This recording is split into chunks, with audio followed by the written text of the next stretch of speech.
नमस्कार दोस्तों, आप सभी का स्वागत है हमारे YouTube channel VCS basic physics में।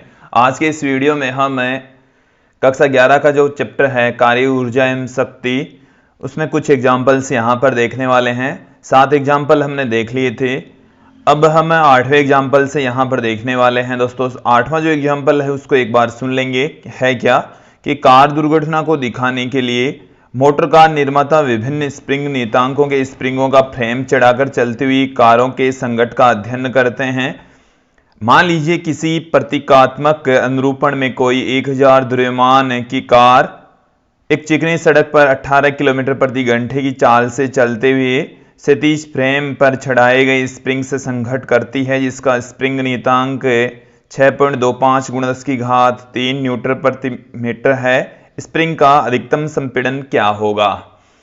इस क्वेश्चन के अंदर दे रखा है, इस एग्जाम्पल में हमें दे रखा है दोस्तों कि यहां से इस प्रकार से एक सड़क है और इधर एक क्षैतिज सड़क के ऊपर क्षैतिज इस तरीके से स्प्रिंग लगी हुई है। ऐसे कोई स्प्रिंग है और इधर से आ रही है कार। देखिए इन कार की टक्कर करवाई जाती है, यहां से इस कार की टक्कर इससे करवाई जाएगी, तो दोस्तों ये जो स्प्रिंग है वो संपीड़ित हो जाएगी। तो यहां पर हो क्या रहा है, यहां पर यांत्रिक ऊर्जा संरक्षण नियम की अनुपालना होगी। इस कार की जो भी गतिज ऊर्जा होगी वो स्प्रिंग के अंदर स्थितिज ऊर्जा के रूप में संचित हो जाएगी। कार यहां पर गति कर रही है तो उसके अंदर एनर्जी है वो गतिज ऊर्जा के रूप में है, काइनेटिक एनर्जी के रूप में है। और जब ये कार इस स्प्रिंग से टकराती है तो कुछ दूरी में स्प्रिंग है वो संपीड़ित हो जाएगी। मान लेते हैं कि स्प्रिंग का जो अधिकतम संपीड़न है वो अक्ष m है और ये जो एनर्जी है गतिज ऊर्जा, सारी की सारी एनर्जी इस स्प्रिंग के अंदर स्थितिज ऊर्जा के रूप में संचित हो जाती है। देखिए दोस्तों, हम स्प्रिंग की स्थितिज ऊर्जा और इस कार की गतिज ऊर्जा की यहां पर चर्चा करेंगे और सारी जितनी भी इसकी गतिज ऊर्जा होगी उसको इस स्प्रिंग की स्थितिज ऊर्जा के तुल्य पुट कर देंगे और वहां से हम इस स्प्रिंग का अधिकतम संपीड़न फाइंड आउट कर लेंगे। इस क्वेश्चन के अंदर जो कुछ दिया हुआ है उसको मैं सर्वप्रथम पुट करता हूं। इस क्वेश्चन में हमारे को दे रखा है कार का जो द्रव्यमान है दोस्तों वो है 1000 किलोग्राम। इसके साथ में जो कार है उसकी वेलोसिटी दे रखी है 18 किलोमीटर प्रति घंटा। इसको आप मीटर प्रति सेकंड में कन्वर्ट करेंगे तो 5/18 से इसको मल्टीप्लाई कर देंगे। हमारे पास में v की जो वैल्यू है वो आ जाएगी 5 मीटर प्रति सेकंड दोस्तों। इसके साथ में जो स्प्रिंग है उसका स्प्रिंग नियतांक हमें दे रखा है 6.25 × 10³ न्यूटन पर मीटर। ये हमें स्प्रिंग का स्प्रिंग नियतांक दे रखा है। हमें स्प्रिंग का अधिकतम संपीड़न फाइंड आउट करना है, अक्सम की वैल्यू फाइंड आउट करनी है। सर्वप्रथम हम बात करते हैं कार की गतिज ऊर्जा। कार की जो गतिज ऊर्जा है दोस्तों उसको हम K = ½ mv² से पुट कर सकते हैं। m की जो वैल्यू है वो हमारे को क्वेश्चन में दे रखी है 1000 किलोग्राम। v की जो वैल्यू है वो है 5, तो 5 × 5। ये यहां से देखिए दोस्तों अपने पास में क्या निकल कर आ रहा है, ये 5 को 5 से गुणा करेंगे तो 25 और 25 को 1000 से मल्टीप्लाई करेंगे तो 25,000। 25,000 में 2 का जब भाग लगाएंगे तो 12,500 जूल हमारे पास में एनर्जी निकल कर आएगी। के की जो वैल्यू है वो आ जाएगी 12,500 जूल। अब हम बात करते हैं स्प्रिंग की स्थितिज ऊर्जा। स्प्रिंग की स्थितिज ऊर्जा, स्प्रिंग की स्थितिज ऊर्जा कितनी होगी? स्प्रिंग की स्थितिज ऊर्जा को हम ½ K² से पुट करते हैं और ये जो स्प्रिंग है उसका अधिकतम संपीड़न यदि हम अक्षम लें तो इसको हम अक्षम यहां पर पुट कर देंगे। कार की संपूर्ण गतिज ऊर्जा, कार की संपूर्ण गतिज ऊर्जा, संपूर्ण गतिज ऊर्जा स्प्रिंग में स्थितिज ऊर्जा के रूप में संचित हो जाती है। स्प्रिंग में स्थितिज ऊर्जा के रूप में, स्प्रिंग में स्थितिज ऊर्जा के रूप में संचित हो जाती है, संचित हो जाती है। इसका मतलब ये हुआ है कि जो U है वो K के इक्वल होगा। U की जो वैल्यू है दोस्तों वो हमारे पास में है half K x M square equal to, इसकी जो वैल्यू है M V स्क्वायर, और इसकी जो वैल्यू है हमने अभी फाइंड आउट की थी 12,500। यहां से मैं अक्स M का जो स्क्वायर है वो फाइंड आउट करूंगा, तो अक्स M स्क्वायर बराबर हमारे पास में निकल कर आएगा 12,500 अपॉन ये K डिवाइड में आ जाएगा और 2 यहां पर मल्टीपल में आ जाएगा। तो यहां से K की वैल्यू पुट कर दीजिए। K का जो मान हमें दे रखा है इक्वेशन में वो है दोस्तों, यहां से आप देखेंगे 6.25 इंटू 10 टू पावर 3, तो 6.25 इंटू 10 टू पावर 3।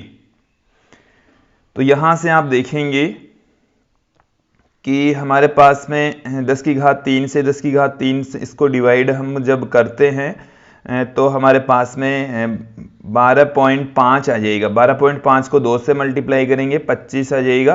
25 बट्टे में आ गया हमारे पास में 6.25, और जब इससे हम इसको डिवाइड करेंगे तो ये हमारे पास में आएगा 4। ये हमारे पास में अक्स M का स्क्वायर है वो आ गया 4। तो यहां से आप देखेंगे दोस्तों जो वैल्यू है फाइंड आउट हमें जो करनी है वो है अक्स M। तो अक्स M कितना आएगा, तो अक्स M स्क्वायर बराबर हमारे पास में 4 आ गया। अक्स M बराबर हमारे पास में आ जाएगा दोस्तों 4 का अंडर रूट 2 आ गया, 2 मीटर आ जाएगा। इसका मतलब है कि जो स्प्रिंग है उसमें अधिकतम जो संपीड़न होता है वो 2 मीटर होता है। स्प्रिंग के अंदर जो अधिकतम संपीड़न होता है दोस्तों वो 2 मीटर होता है, और यही है इस एग्जाम्पल का सॉल्यूशन। दोस्तों अब हम 9वां एग्जाम्पल देखेंगे। यहाँ पर 9वां एग्जाम्पल है कि जो 8वें एग्जाम्पल के अंदर हमने घर्षण रहित सड़क ली थी, अब हम लेकर चलेंगे कि हमारे पास में जो सड़क है उसका घर्षण गुणांक भी है, और वो जो घर्षण गुणांक है दोस्तों वो हमारे को दे रखा है। घर्षण गुणांक का मान है म्यू बराबर आप 0.5 लेकर चलेंगे। अब हमारे को अधिकतम संपीड़न फाइंड आउट करना है। इस स्थिति में जो स्प्रिंग है उसमें अधिकतम संपीड़न कितना होगा वो ज्ञात करना है, फाइंड आउट करना है। देखिए एक बार डायग्राम को देख लेंगे, आप समझ लेंगे। ये हमारे पास में स्प्रिंग लगी हुई है, और अब की बार जो कार है उस कार का जो प्रतीकात्मक चित्र है वो हमने यहाँ पर दिखाया है। यहाँ पर इस प्रकार से इस स्प्रिंग के द्वारा जो प्रत्यानयन बल लगता है वो इस डायरेक्शन में लगता है K इंटू अक्स के रूप में। तो कुछ ऊर्जा, इसकी जो गतिज ऊर्जा है वो इस स्प्रिंग के प्रत्यानयन बल के विरुद्ध खर्च हो जाती है। साथ में यहाँ पर इन टायर तथा सड़क के मध्य घर्षण बल भी काम करता है Fs, जो कि यदि हम यहाँ पर इसकी डायरेक्शन के अकॉर्डिंग बात करें तो वो होता है μs इंटू आर, और r की जो वैल्यू होती है वो होती है दोस्तों mg। तो मैं यहाँ पर म्यू ही पुट कर रहा हूँ μs के स्थान पर। तो इस कार की जो गतिज ऊर्जा है वो स्प्रिंग में स्थितिज ऊर्जा के रूप में संचित हो जाएगी, स्प्रिंग में स्थितिज ऊर्जा, और प्लस जो घर्षण बल है उसके विरुद्ध किए गए कार्य के रूप में, घर्षण बल के विरुद्ध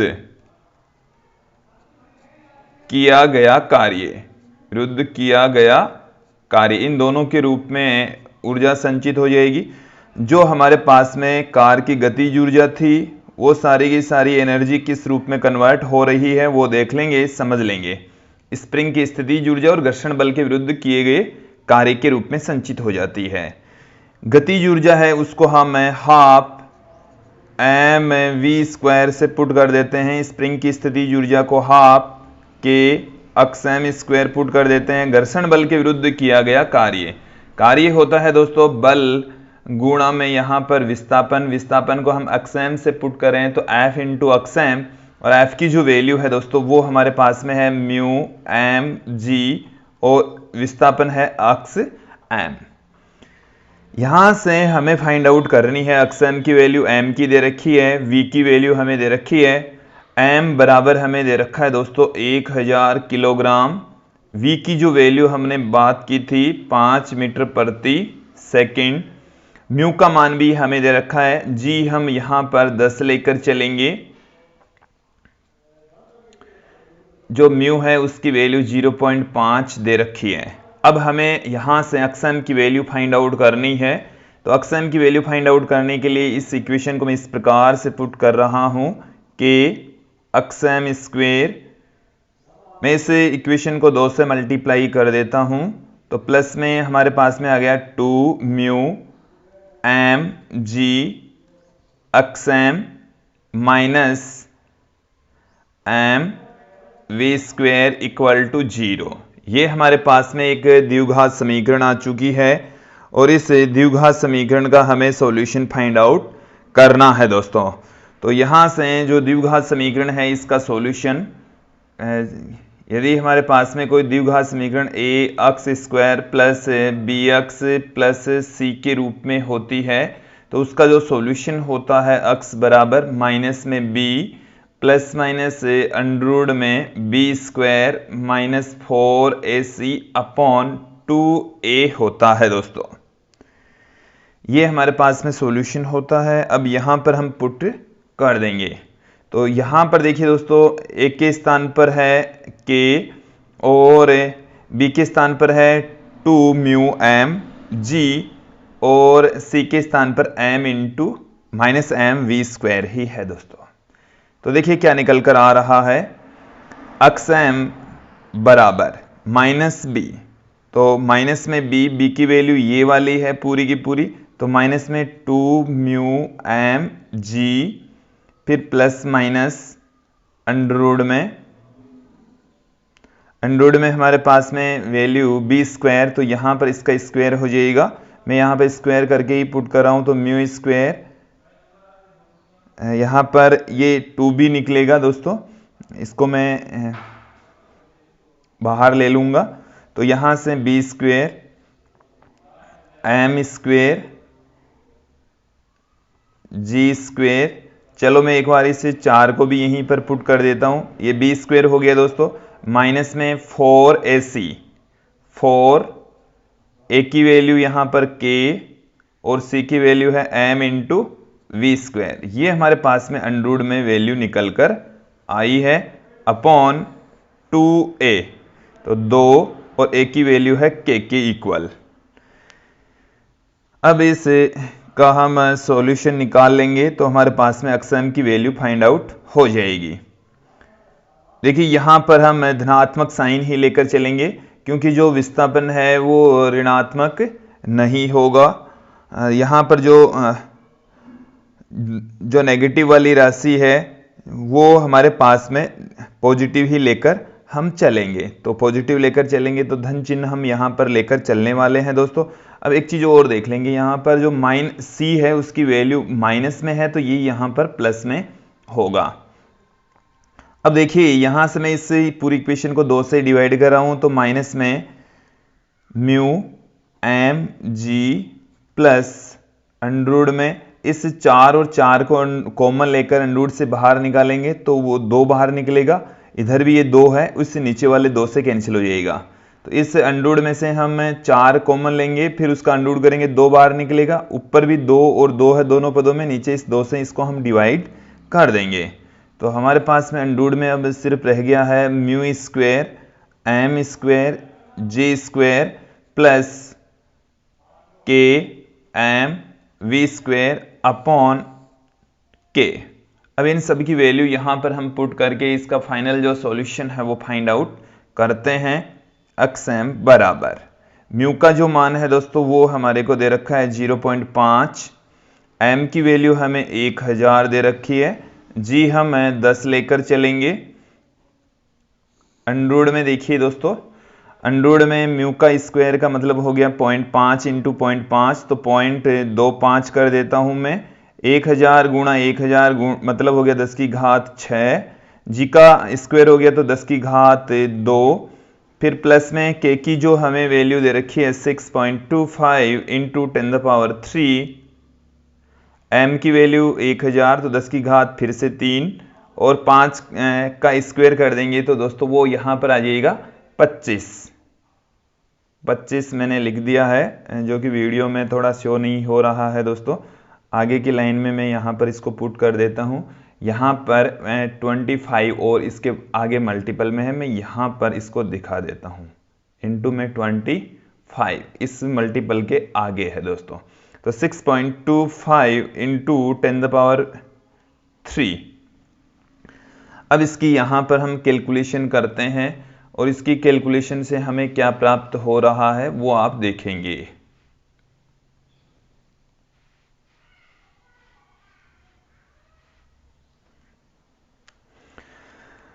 xm इक्वल टू, इसको जब हम मल्टीप्लाई करेंगे तो माइनस में 5 गुणा 10 की घात 3 प्लस में, इसमें देखिए दोस्तों यहाँ से जब अंडरवुड हम लेंगे तो 10 की घात 6 का जो अंडरवुड है वो आ जाएगा 10 की घात 3, और यहाँ पर हमारे पास में अंडरवुड रह गया है 10 की घात 3 के पश्चात इधर रह गया दोस्तों 25, प्लस में 10 की घात 3 का अंडरवुड बाहर आ ही गया है, तो यहाँ पर रह गया 25.25, 25 गुणा में 6.25, ये हमारे पास में रह गया है दोस्तों। तो इसको मैं 6.25 को जब 25 से गुणा करेंगे तो 25 से मल्टीप्लाई कर लीजिए दोस्तों, तो 25 को 6 से मल्टीप्लाई 6.25 से गुणा कर लेते हैं, तो 25 को 6.25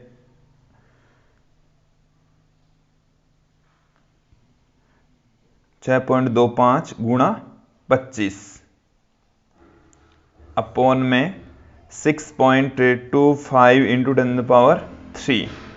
यहाँ पर भी माइनस में 5 गुणा 10 की घात 3 प्लस में हमारे पास में देखिए दोस्तों क्या वैल्यू निकल कर आ रही है 10 की घात 3, तो ये पड़ा ही है। यहाँ पर 25 और 25 दोनों कॉमन लेकर उसका अंडरवुड करेंगे तो 5 हमारे पास में आ जाएगा, अंडरवुड में हमारे पास में रह जाएगा 1 प्लस 6.25 अपॉन 6.25 इंटू 10⁻3। 10⁻3 भी यहाँ से डिवाइड होने वाला है दोस्तों, 10⁻3 है वो यहाँ से कट जाएगा, तो अब हमें हमारे पास में रह गया है -5 इंटू, यदि 10 की घात 3 यहाँ से काट देते हैं तो प्लस में 5 गुणा में हमारे पास में रह गया 7.25 अपॉन 6.25। तो दोस्तों हमारे पास में अब क्या निकल कर आ रही है वैल्यू वो आप देखने वाले हैं। इसका अंडरवुड हमें करना पड़ेगा अब, तो 2.6 इसका जो अंडरवुड है वो 2.7 के समथिंग आएगा, तो 2.7 को एक बार 2.7 से मल्टीप्लाई करके देख लेंगे तो 2.7 के समथिंग इसका मल्टीपल आएगा, तो -5 प्लस 5 इंटू 2.7 अपॉन 6.25। तो यहाँ से हम 5 कॉमन ले लेंगे, 5 यदि हमने कॉमन ले लिया तो माइनस का 1 प्लस का 2.7 अपॉन 6.25, और कैलकुलेशन हमारे पास में क्या निकल कर आ रही है 1.7 रह गया 6.25। तो दोस्तों अब यहाँ पर इसको इससे गुणा करेंगे तो 8.5 अपॉन 6.25। अब इससे इसको डिवाइड करेंगे तो हमारे पास में देखिए दोस्तों यहाँ से पॉइंट हटाएंगे तो 850 बट्टे में 625 आ गया, और यहाँ से देखिए दोस्तों क्या निकल कर आएगा 850 को जब आप डिवाइड करते हैं 625 से तो हमारे पास में 1.36 आएगा, 1.36 ये मीटर में आ गया है दोस्तों। अब की बार जो हमारे पास में सॉल्यूशन आया है वो ये आया है, और आप लोगों को ये वीडियो यहाँ तक ये जो एग्जाम्पल है वो अच्छे से समझ में आ गया होगा। अब देखेंगे हम नेक्स्ट जो एग्जाम्पल है हमारा दोस्तों। अब हम अध्ययन करेंगे 11वां जो एग्जाम्पल है उसके बारे में। 11वें एग्जाम्पल में हमें क्या क्या दे रखा है पहले वो सुन लीजिए। कोई लिफ्ट जिसका द्रव्यमान 1800 किलोग्राम है। ये जो 1800 किलोग्राम है वो लिफ्ट और यात्रियों दोनों का भार है, दोनों का द्रव्यमान है। ऊपर की ओर 2 मीटर प्रति सेकंड की अचर चाल से गतिमान है। 4000 न्यूटन का घर्षण बल इसकी गति का विरोध करता है। लिफ्ट को मोटर द्वारा प्रदत्त न्यूनतम शक्ति का आकलन वाट और अश्व शक्ति में हमारे को करना है दोस्तों। तो यहां से हमारे को क्वेश्चन में जो वैल्यूज दे रखी है पहले वो देख लेते हैं। सर्वप्रथम हम बात करते हैं द्रव्यमान की। जो लिफ्ट है और व्यक्ति जो यात्री है उन दोनों का जो द्रव्यमान है वो 1800 किलोग्राम हमें दे रखा है। उसके साथ में जो लिफ्ट है वो 2 मीटर प्रति सेकंड के अचर वेग से ऊपर की ओर गतिमान है। साथ में यहाँ पर एक घर्षण बल भी काम कर रहा है 4000 न्यूटन का। ये जो घर्षण बल है दोस्तों सदैव गति की विपरीत दिशा में काम करता है। तो ये जो लिफ्ट है वो ऊपर की ओर गति कर रही है तो घर्षण बल नीचे की ओर काम करेगा। दोनों की जो डायरेक्शन है एक दूसरे के अपोजिट होती है। हमारे को ये पूछा है कि जो शक्ति है वो कितनी होगी। शक्ति हमें वाट में भी ज्ञात करनी है, साथ में अश्व शक्ति में भी हमें फाइंड आउट करना है। देखिए दोस्तों सर्वप्रथम हम ज्ञात करेंगे कि जो लिफ्ट है उस पर नीचे की ओर लगने वाला फोर्स कितना है, टोटल कितना बल उसके ऊपर काम कर रहा है। तो लिफ्ट पर कार्यरत बल, लिफ्ट पर कार्यरत यदि हम बल की बात करें तो लिफ्ट पर जो टोटल बल है वो एक तो गुरुत्वाकर्षण बल mg नीचे की ओर काम कर रहा है, घर्षण बल Fs ये भी नीचे की ओर काम कर रहा है। अब यहां पर हम टोटल बल की वैल्यू फाइंड आउट करते हैं। m की वैल्यू हमें दे रखी है 1800 किलोग्राम, g की वैल्यू हम 10 लेकर चलें, Fs की वैल्यू क्वेश्चन में हमें 4000 दे रखी है। तो यहां से ये हमारे पास में आ गया 18000 प्लस 4000 इक्वल टू ये हमारे पास में जो फोर्स की वैल्यू है वो 22000 न्यूटन निकलकर आ जाती है। फोर्स हमारे पास में आ गया है दोस्तों। अब हम बात करते हैं शक्ति की। जो लिफ्ट है वो एक अचर वेग से गति कर रही है। शक्ति का फॉर्मूला हम जानते हैं F is equal to f vector dot v vector. यहां से एफ वी में यहां पर पुट कर रहा हूं।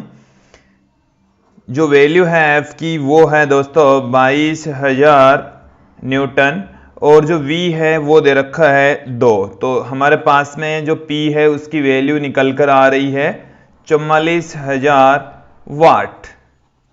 अब यदि हम अश्व शक्ति में इसकी वैल्यू फाइंड आउट करना चाहें तो इसके अंदर एक अश्व शक्ति में तो जो शक्ति है वो देखिए दोस्तों 44000, इसमें हम 746 का भाग लगा देंगे। इसमें जैसे ही हम 746 का भाग लगाएंगे हमारे पास में देखिए दोस्तों क्या निकल कर आ रहा है। 746 का भाग लगाने के पीछे रीजन है दोस्तों कि हम इसको कन्वर्ट करना चाह रहे हैं हॉर्स पावर में।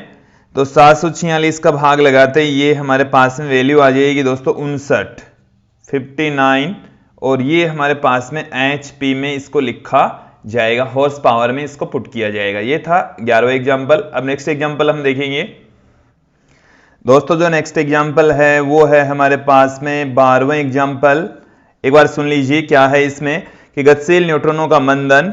किसी नाभिकीय रिएक्टर में तीव्रगामी न्यूट्रॉन को 10⁷ मीटर प्रति सेकंड से 10⁻³ मीटर प्रति सेकंड के वेग तक मंदित कर दिया जाना चाहिए ताकि नाभिकीय विखंडन अभिक्रिया में न्यूट्रॉन की यूरेनियम के समस्थानिक यूरेनियम 235 से अनोन्य क्रिया करने की प्रायिकता उच्च हो जाए।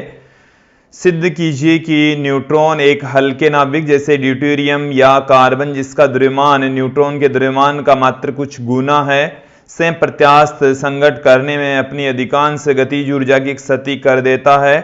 ऐसे पदार्थ प्राय भारी जल अथवा ग्रेफाइट जो न्यूट्रॉन की गति को मंद कर देते हैं, मंदक कहलाते हैं। इस क्वेश्चन के अंदर हमें सर्वप्रथम बता रखा है कि गतिशील न्यूट्रॉनों का मंदन। सर्वप्रथम हमें ये चीज समझनी है कि गतिशील न्यूट्रॉनों का मंदन होता क्या है, फिर इस क्वेश्चन को हम समझेंगे। दोस्तों मैं एक एक करके इन चीजों को क्लियर करता हूं। यहां पर सर्वप्रथम हम बात करेंगे नाभिकीय विखंडन अभिक्रिया की। जो नाभिकीय विखंडन अभिक्रिया है, इस अभिक्रिया के अंदर एक भारी नाभिक होता है और वो जो भारी नाभिक होता है वो हल्के नाभिकों में टूट जाता है। भारी नाभिक किसमें टूटेगा दोस्तों? हल्के नाभिकों में टूट जाने की जो प्रक्रिया है उसको हम नाभिकीय विखंडन कहते हैं। जो परमाणु भट्टी या नाभिकीय भट्टी होती है उसमें नाभिकीय विखंडन की अभिक्रिया होती है, तो नाभिकीय रिएक्टर हम कह सकते हैं, नाभिकीय भट्टी कह सकते हैं, परमाणु भट्टी भी कही जा सकती है। इसके अंतर्गत नाभिकीय विखंडन की प्रोसेस होती है। दोस्तों इस नाभिकीय रिएक्टर के अंदर यूरेनियम का एक समस्थानिक प्रयोग में लिया जाता है। यूरेनियम 235 परमाणु क्रमांक 92 में द्रव्यमान संख्या होती है 235 का प्रयोग किया जाता है। यूरेनियम ये समस्थानिक नाभिकीय भट्टी में न्यूक्लियर रिएक्टर में होता है और ये जो हल्के नाभिकों में टूटता है। इस नाभिक को तोड़ने के लिए इसके ऊपर न्यूट्रॉन का अटैक करवाया जाता है। दोस्तों जब न्यूट्रॉन इस यूरेनियम के नाभिक पर अटैक करता है, आपतित होता है, जैसे ये हमारे पास में है यूरेनियम का नाभिक, इसके ऊपर न्यूट्रॉन जब अटैक करेगा तो दोस्तों ये जो न्यूट्रॉन है, यदि इसकी स्पीड काफी ज्यादा है तो ये न्यूट्रॉन है वो नाभिक के अंदर चला जाएगा, इसके कोई टुकड़े नहीं होंगे। लेकिन जब इसकी वेलोसिटी कम होती है, इसको थोड़ा सा वेग इसका हम कम कर देते हैं, इसकी वेलोसिटी 10 की घात 7 मीटर प्रति सेकंड से घटाकर यदि 10 की घात 3 मीटर प्रति सेकंड यदि हम कर दें, तो दोस्तों ये जो न्यूट्रॉन है वो इस नाभिक के 2 टुकड़े कर देंगे, अर्थात ये हल्के नाभिकों में इसको तोड़ देता है। तो इस प्रोसेस को हम कहते हैं नाभिकीय विखंडन और नाभिकीय रिएक्टर में यही प्रोसेस होती है। अब बात यह है कि 10 की घात 7 मीटर प्रति सेकंड से इसकी स्पीड 10 की घात 3 मीटर प्रति सेकंड कैसे हो, कैसे करते हैं? तो इसके लिए कुछ पदार्थों का प्रयोग किया जाता है जिसको हम कहते हैं मंदक। देखिए दोस्तों, मंदक के रूप में हम ग्रेफाइट का प्रयोग करते हैं या हम भारी जल का प्रयोग करते हैं। भारी जल को हम D2O से पुट करते हैं। दोस्तों ये क्या होते हैं, नाभिकीय भट्टी के अंदर इन दोनों को भर दिया जाता है और जब कोई तीव्रगामी न्यूट्रॉन जिसकी स्पीड काफी ज्यादा होती है, 10 की घात 7 मीटर प्रति सेकंड के समथिंग होती है, जब इनमें से गुजरता है, इन पदार्थों में से गुजरता है तो इसकी स्पीड कम हो जाती है। इन पदार्थों को हम मंदक कहते हैं। तो एक्चुअल में जो मंदक होते हैं वो तीव्रगामी न्यूट्रॉनों को, उनकी स्पीड को कम करने के प्रयोग में लिए जाते हैं, इनका उपयोग होता है। तो ये थे दोस्तों मंदक। अब यहां पर हमारे पास में जो क्वेश्चन है उस क्वेश्चन में बता रखा है कि जो न्यूट्रॉन है वो जब किसी ड्यूटेरियम पर या कार्बन के ऊपर भी अटैक करता है, नाभिकीय विखंडन की अभिक्रिया में हिस्सा लेता है, तो वो अपनी जो ऊर्जा है, जैसे ड्यूटेरियम भारी जल के अंदर ड्यूटेरियम होता है दोस्तों, ग्रेफाइट के अंदर कार्बन होते हैं, और जब इनमें से ये जो न्यूट्रॉन है वो गुजरता है तो उसकी स्पीड कम हो जाती है। इसका मतलब है उसकी गतिज ऊर्जा कम हो रही है। हमारे को यहां पर यह सिद्ध करना है इस क्वेश्चन के अकॉर्डिंग कि गतिज ऊर्जा का अधिकांश हिस्सा क्षयित हो जाता है। अब यहां पर हम दोस्तों पुट करेंगे, सिद्ध करेंगे कि नाभिकीय विखंडन की जो प्रोसेस है, अभिक्रिया होती है, उस अभिक्रिया के अंतर्गत जो न्यूट्रॉन है उसकी अधिकांश ऊर्जा है वो क्षयित हो जाती है। जैसे हम यहाँ पर सर्वप्रथम कंसीडर कर लें कि ये हमारे पास में है न्यूट्रॉन। इस न्यूट्रॉन की जो वेलोसिटी है वो हम कंसीडर कर लें यहाँ पर u1, इसका जो द्रव्यमान है वो कंसीडर कर लें m1। दोस्तों जो दूसरा पार्टिकल है वो हम ले लेते हैं ड्यूटेरियम। ड्यूटेरियम की जो प्रारंभिक वेलोसिटी है u2 बराबर हम लेकर चल रहे हैं u2 बराबर 0 और यह है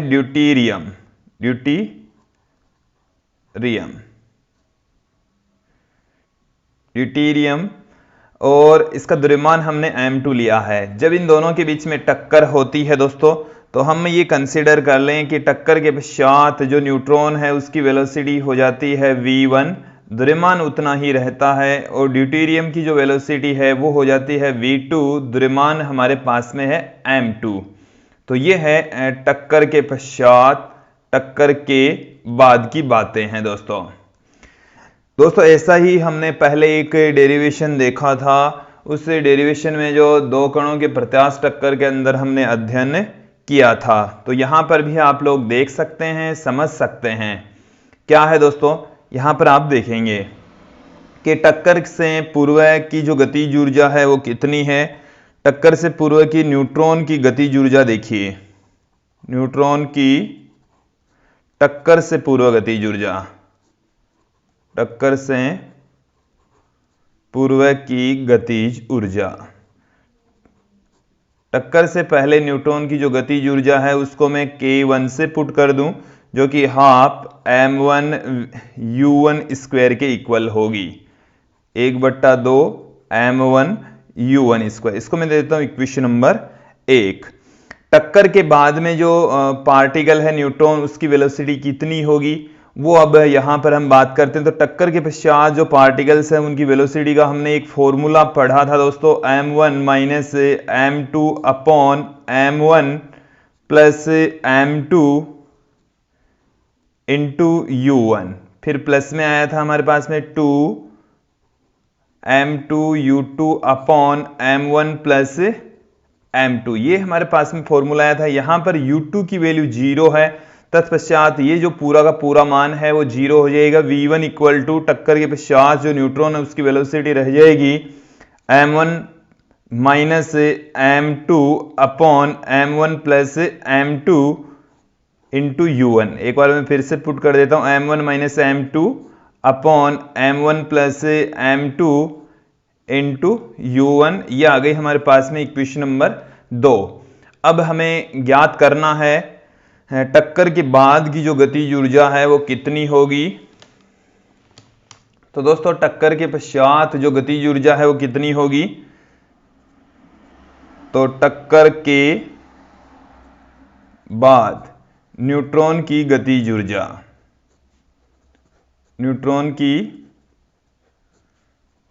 गतिज ऊर्जा, उसको मैं k2 से लिख देता हूं, 1/2 m1 v1 स्क्वायर हो जाएगा, 1/2 m1। v1 की जो वैल्यू है दोस्तों क्या है हमारे पास में, m1 minus m2 upon m1 plus m2, इसका स्क्वायर हो जाएगा, u1 का स्क्वायर हो जाएगा। इसको हम देते हैं इक्वेशन नंबर 3। इसे हम दे देंगे दोस्तों समीकरण 3। अब हमें याद करना है गतिज ऊर्जा में परिवर्तन, गतिज ऊर्जा में क्षय, गतिज ऊर्जा में कितनी क्षति होती है। तो देखिए दोस्तों गतिज ऊर्जा में जो क्षति है, प्रतिशत क्षति या क्षति आप याद करेंगे तो k1 माइनस k2, ये तो है गतिज ऊर्जा में परिवर्तन, ये है प्रारंभिक गतिज ऊर्जा। तो यहां से आप देखेंगे गतिज ऊर्जा में क्षति, ये है दोस्तों गतिज ऊर्जा में क्षति, और गतिज ऊर्जा में जो परिवर्तन है वो तो k1 माइनस k2 ही रह जाएगा। प्रारंभिक गतिज ऊर्जा के रेस्पेक्ट जो परिवर्तन है दोस्तों वो इतना हो जाएगा, और प्रतिशत गतिज ऊर्जा में क्षति फाइंड आउट करने के लिए इसको 100% से इसको मल्टीप्लाई कर देंगे। तो यहां से हम k1 की वैल्यू पुट करते हैं जो कि हाफ m1 u1 स्क्वायर है। k2 की जो वैल्यू है वो दोस्तों यहां पर रखी हुई है, इस वैल्यू को आप देख लेंगे आप कि 1/2 m1 minus m2 upon m1 plus m2 का whole square u1 square upon k1 की जो वैल्यू है half m1 u1 square, k1 minus k2 upon k1। तो यहां से इस का यदि हम भाग लगा दें इधर हाफ m1 u1 स्क्वायर का, तो ये तो 1 आ जाएगा।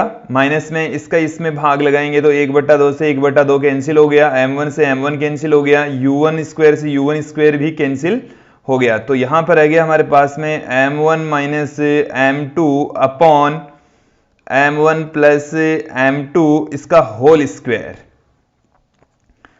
अब यहां से हमारे पास में लघुत्तम आ गया m1 प्लस m2 का होल स्क्वायर, ये इधर इसके मल्टीपल में आ जाएगा m1 प्लस m2, माइनस में हमारे पास में आ गया m1 माइनस m2 का होल स्क्वायर,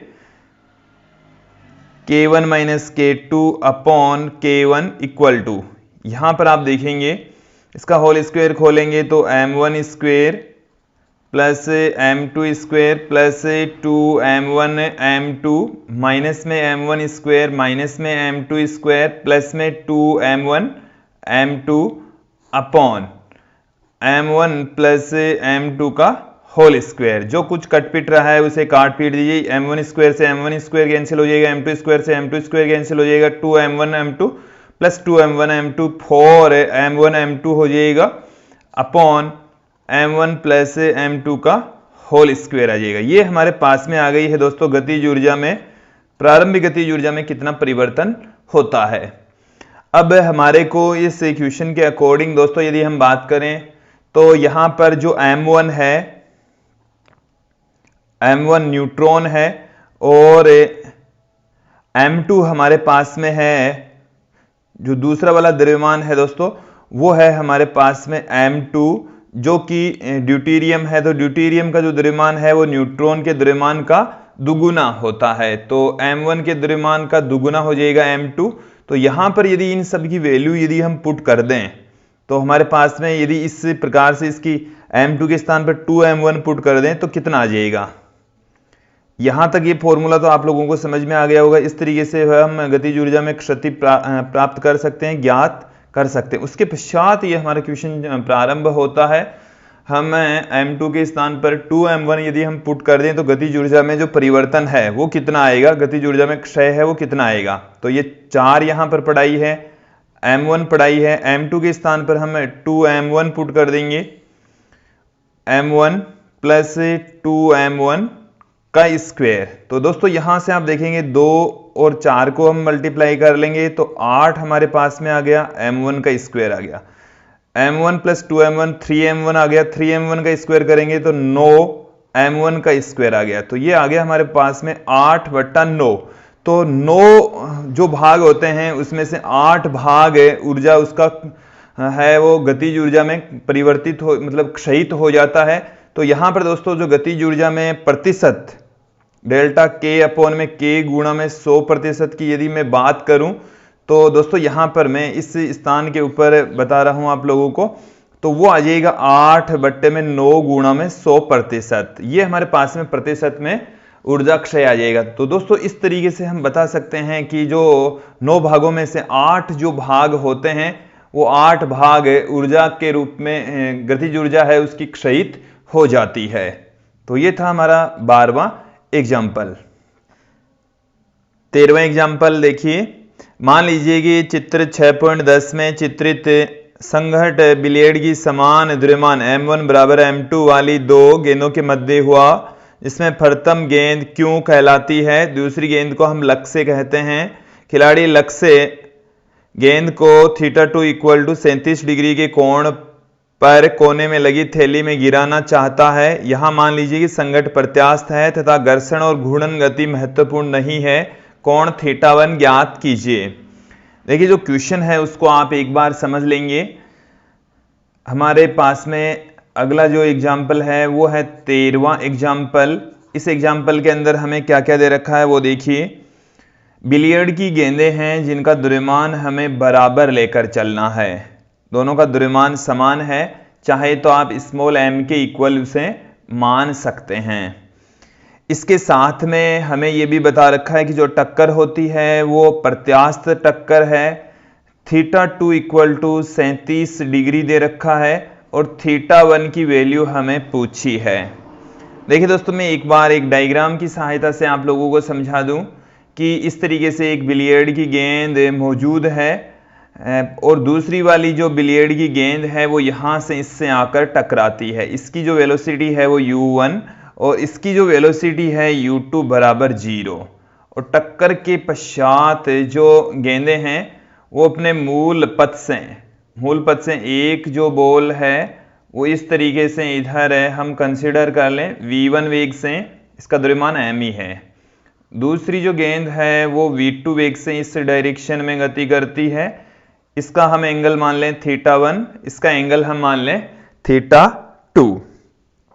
जो क्वेश्चन में दिया हुआ है उसके अकॉर्डिंग यदि हम चलें तो देखिए दोस्तों, जो प्रत्यास्थ संघट होती है, प्रत्यास्थ टक्कर होती है, उसमें संवेग तथा गतिज ऊर्जा संरक्षित रहती है गतिज ऊर्जा संरक्षण नियम से। पहले हम संवेग संरक्षण नियम को यहां पर देखते हैं। संवेग संरक्षण के नियम से क्या आएगा हमारे पास में,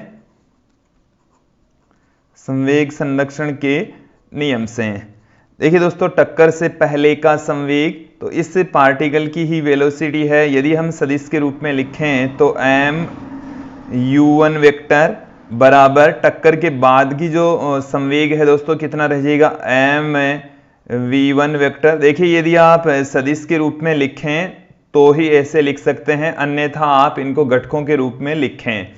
तो दूसरे पार्टिकल की जो वेलोसिटी है वो है v2 वेक्टर। तो इससे हम u1 vector equal to v1 vector plus v2 vector भी पुट कर सकते हैं। यदि मैं यहां पर इसका स्क्वायर लिखूं तो इसका डॉट प्रोडक्ट होगा, तभी ये स्क्वायर की फॉर्म में इसको लिखा जा सकता है। u1 स्क्वायर का मतलब है u1 vector dot u1 vector. इसका मतलब ये हो गया है दोस्तों कि v1 vector plus v2 vector dot v1 vector plus v2 vector. ये इस तरीके से हम इसको पुट कर सकते हैं। अब इनको हम यदि इसके साथ में डॉट प्रोडक्ट करें तो क्या आएगा हमारे पास में, देखिए v1 और v1 दोनों एक ही दिशा में, तो v1 vector dot v1 vector. चलिए एक लाइन में आगे और बढ़ा देता हूं, v1 vector dot v1 vector, फिर प्लस में इस v1 का इस v2 के साथ में डॉट प्रोडक्ट करेंगे तो वो हमारे पास में आ जाएगा v1 vector dot v2 vector. फिर प्लस में जब ये जो v1 है इसका मल्टीपल हो गया, v2 को जब इससे डॉट प्रोडक्ट करेंगे तो v2 vector dot v1 vector, फिर प्लस में v2 vector dot v2 vector. तो यहां से हमारे पास में u1 स्क्वायर इक्वल टू क्या निकल कर आ रहा है, v1 vector dot v1 vector हो गया v1 का स्क्वायर, यहां से v2 vector dot v2 vector हो गया प्लस में v2 का स्क्वायर, फिर प्लस में v1 डॉट v2। और देखिए दोस्तों, इसमें डॉट प्रोडक्ट में आगे पीछे लिखने से कोई इफेक्ट नहीं पड़ता, तो ये आ गया हमारे पास में 2v1 vector dot v2 vector. इसको मैं देता हूं इक्वेशन नंबर 1। गतिज ऊर्जा संरक्षण नियम से आप देखेंगे 1/2 m u1 स्क्वायर, टक्कर से पहले की गतिज ऊर्जा, इसकी गतिज ऊर्जा हाफ m u1 स्क्वायर, टक्कर के पश्चात जो गतिज ऊर्जा है वो क्या रह जाएगी 1/2 m v1 स्क्वायर, प्लस में टक्कर के बाद में दूसरे पार्टिकल की जो गतिज ऊर्जा है वो यह रह जाएगी। इसको यदि मैं यहां से u1 square equal to v1 square plus v2 square, इसको मैं दे दूं इक्वेशन नंबर 2। समीकरण 1 और 2 की यदि हम तुलना करें तो 1 और 2 की तुलना से हमारे पास में क्या मिलेगा, समीकरण 1 व 2 की तुलना से। तो 1 और 2 की यदि हम तुलना करें तो u1 स्क्वायर के स्थान पर u1 स्क्वायर, v1 स्क्वायर के स्थान पर v1 स्क्वायर, v2 स्क्वायर के स्थान पर v2 स्क्वायर, ये वाली जो वैल्यू है दोस्तों वो इसमें एक्स्ट्रा है। इसका मतलब हो गया कि इसकी जो वैल्यू है v1 vector dot v2 vector ये 0 होनी चाहिए। तो इससे हम इस तरीके से कह सकते हैं कि v1 v2 cos, अब v1 और v1 इधर है v2 इधर है, दोनों के बीच का जो एंगल है वो दोस्तों है θ1 और θ2। θ1 की वैल्यू हमें ज्ञात करनी है, θ2 हमें 37 डिग्री दे रखा है। तो इन दोनों के बीच में v1 और v2 के बीच का जो एंगल है वो दोस्तों है θ1 प्लस θ2, जिसे हम θ1 प्लस में 37 डिग्री भी पुट कर सकते हैं। तो यहां से आप इसको लिख सकते हैं θ1 प्लस 37 डिग्री इक्वल टू 0। दोस्तों हम ये जानते हैं कि V1 और V2 है, दोनों जीरो नहीं है। तो यदि ये दोनों जीरो नहीं है तो इसका मतलब क्या हुआ कि cos θ1 plus 37 degree equal to 0, और ये जीरो तभी होगा जब θ1 plus 37 degree equal to 90 degree. और यदि ये 90 डिग्री है तो यहां से देखिए दोस्तों क्या निकल कर आएगा, θ1 बराबर 90 माइनस 37 बराबर 53 डिग्री। तो ये हमारे पास में θ1 की जो वैल्यू है वो 53 डिग्री निकल कर आती है। θ1 की वैल्यू 53 डिग्री निकल कर आई है। तो ये था दोस्तों इस वीडियो का अंतिम एग्जाम्पल। आप लोगों को ये वीडियो अच्छे से समझ में आया होगा। आज के लिए इतना ही, धन्यवाद दोस्तों।